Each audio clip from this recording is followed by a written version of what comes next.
नमस्कार दोस्तों। आज की दुनिया में कुछ देश ऐसे हैं जिनकी नीतियां, फैसले और आपसी टकराव पूरी वैश्विक राजनीति को प्रभावित करते हैं। उन्हीं देशों में एक है अमेरिका और दूसरा है वेनेजुएला। एक तरफ दुनिया की सबसे बड़ी आर्थिक और सैन्य ताकत अमेरिका है, तो दूसरी तरफ वेनेजुएला ऐसा देश है जिसके पास दुनिया का सबसे बड़ा तेल भंडार है, लेकिन फिर भी वहां की जनता गंभीर आर्थिक संकट से गुजर रही है। आज की इस वीडियो में हम विस्तार से समझेंगे अमेरिका और वेनेजुएला की वर्तमान स्थिति, दोनों देशों की राजनीति, अर्थव्यवस्था, जनता की हालत, आपसी संबंध, प्रतिबंधों का असर और आने वाले समय में क्या बदलाव देखने को मिल सकते हैं। सबसे पहले बात करते हैं अमेरिका की। अमेरिका वर्तमान समय में दुनिया की सबसे प्रभावशाली महाशक्ति बना हुआ है। आर्थिक रूप से अमेरिका अब भी दुनिया की सबसे बड़ी अर्थव्यवस्था है, लेकिन पिछले कुछ वर्षों में उसे कई आंतरिक और बाहरी चुनौतियों का सामना करना पड़ रहा है। महंगाई, बेरोजगारी, नस्लीय तनाव, राजनीतिक ध्रुवीकरण और वैश्विक संघर्षों में बढ़ती भागीदारी अमेरिका के लिए बड़ी चुनौतियां बन चुकी हैं। अमेरिका की राजनीति इस समय बेहद बंटी हुई नजर आती है। डेमोक्रेटिक और रिपब्लिकन पार्टियों के बीच मतभेद इतने बढ़ चुके हैं कि कई बार सरकार का कामकाज भी प्रभावित होता है। चुनावों के दौरान धांधली के आरोप, सुप्रीम कोर्ट के फैसले, अप्रवासन नीति और बंदूक कानून जैसे मुद्दे अमेरिकी समाज को अंदर से बांट रहे हैं।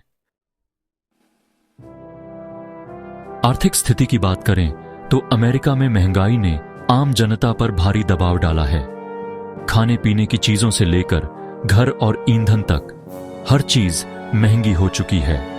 हालांकि अमेरिका की अर्थव्यवस्था मजबूत मानी जाती है, लेकिन आम अमेरिकी नागरिक की जीवन शैली पहले जैसी आसान नहीं रही। अमेरिका की विदेश नीति भी इस समय काफी आक्रामक मानी जा रही है। रूस यूक्रेन युद्ध, चीन के साथ तनाव, मध्य पूर्व में भूमिका और लैटिन अमेरिका में प्रभाव बनाए रखना, ये सभी अमेरिका की प्राथमिकताओं में शामिल हैं। इसी संदर्भ में वेनेजुएला का नाम बार बार सामने आता है। अब बात करते हैं वेनेजुएला की। वेनेजुएला दक्षिण अमेरिका का एक ऐसा देश है जिसके पास दुनिया का सबसे बड़ा प्रमाणित तेल भंडार है। इसके बावजूद आज वेनेजुएला गंभीर आर्थिक और मानवीय संकट से जूझ रहा है। यहां की मुद्रा लगभग बेकार हो चुकी है, महंगाई चरम पर है और लाखों लोग देश छोड़कर पलायन कर चुके हैं। वेनेजुएला की वर्तमान राजनीति राष्ट्रपति निकोलस मादुरो के इर्द गिर्द घूमती है। मादुरो की सरकार पर तानाशाही, भ्रष्टाचार और चुनावों में धांधली के आरोप लगते रहे हैं। विपक्ष का कहना है कि सरकार लोकतांत्रिक संस्थाओं को कमजोर कर रही है और जनता की आवाज दबाई जा रही है। वेनेजुएला की आर्थिक तबाही के पीछे कई कारण हैं। एक तरफ सरकार की गलत नीतियां और भ्रष्टाचार, तो दूसरी तरफ अमेरिका और पश्चिमी देशों द्वारा लगाए गए कड़े आर्थिक प्रतिबंध। इन प्रतिबंधों का सबसे ज्यादा असर तेल उद्योग पर पड़ा, जो वेनेजुएला की अर्थव्यवस्था की रीढ़ है। तेल बेचने पर रोक लगने से सरकार के पास पैसे की भारी कमी हो गई। नतीजा यह हुआ कि स्वास्थ्य, शिक्षा और खाद्य आपूर्ति प्रणाली पूरी तरह चरमरा गई। अस्पतालों में दवाइयों की कमी, बाजारों में खाने की चीजों की भारी महंगाई और बेरोजगारी ने आम जनता का जीवन मुश्किल बना दिया। आज वेनेजुएला में करोड़ों लोग गरीबी रेखा से नीचे जीवन जी रहे हैं। कई लोग दिन में एक वक्त का खाना भी मुश्किल से जुटा पाते हैं। इसी वजह से लाखों वेनेजुएलाई नागरिक पड़ोसी देशों जैसे कोलंबिया, ब्राजील और पेरू की ओर पलायन कर चुके हैं। अब सवाल उठता है कि अमेरिका और वेनेजुएला के रिश्ते इतने खराब क्यों हैं? अमेरिका और वेनेजुएला के संबंध पिछले 2 दशकों से तनावपूर्ण रहे हैं। अमेरिका वेनेजुएला की समाजवादी सरकार को अपने हितों के खिलाफ मानता है, जबकि वेनेजुएला अमेरिका पर सत्ता में दखल देने और तख्ता पलट की साजिश रचने का आरोप लगाता है। अमेरिका का कहना है कि वेनेजुएला में लोकतंत्र खत्म हो चुका है और वहां मानवाधिकारों का उल्लंघन हो रहा है। इसी वजह से अमेरिका ने वेनेजुएला पर आर्थिक प्रतिबंध लगाए।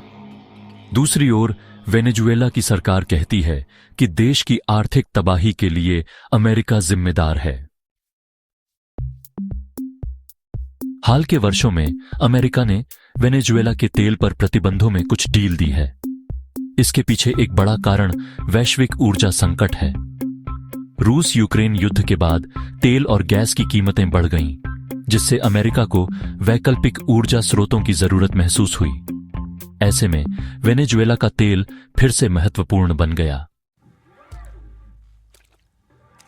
इससे यह संकेत मिलता है कि अमेरिका और वेनेजुएला के रिश्तों में भविष्य में कुछ बदलाव हो सकते हैं। हालांकि पूरी तरह से संबंध सुधरना अभी भी आसान नहीं दिखता।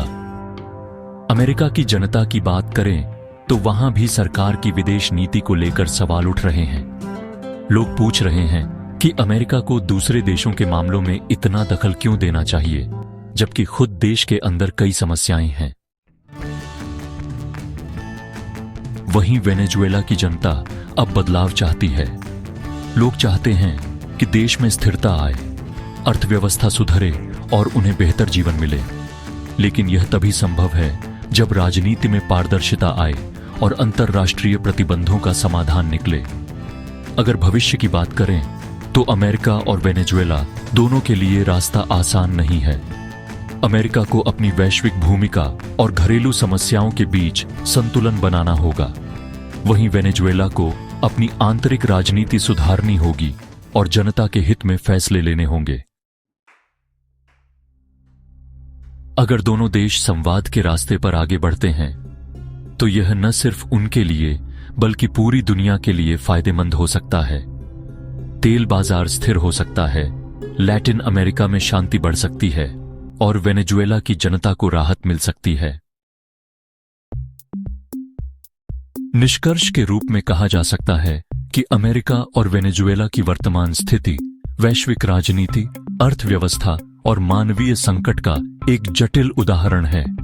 यह कहानी सिर्फ दो देशों की नहीं, बल्कि सत्ता, संसाधन और आम जनता के संघर्ष की कहानी है। अगर आपको यह विश्लेषण पसंद आया हो तो वीडियो को लाइक करें, चैनल को सब्सक्राइब करें और कमेंट में अपनी राय जरूर लिखें। धन्यवाद।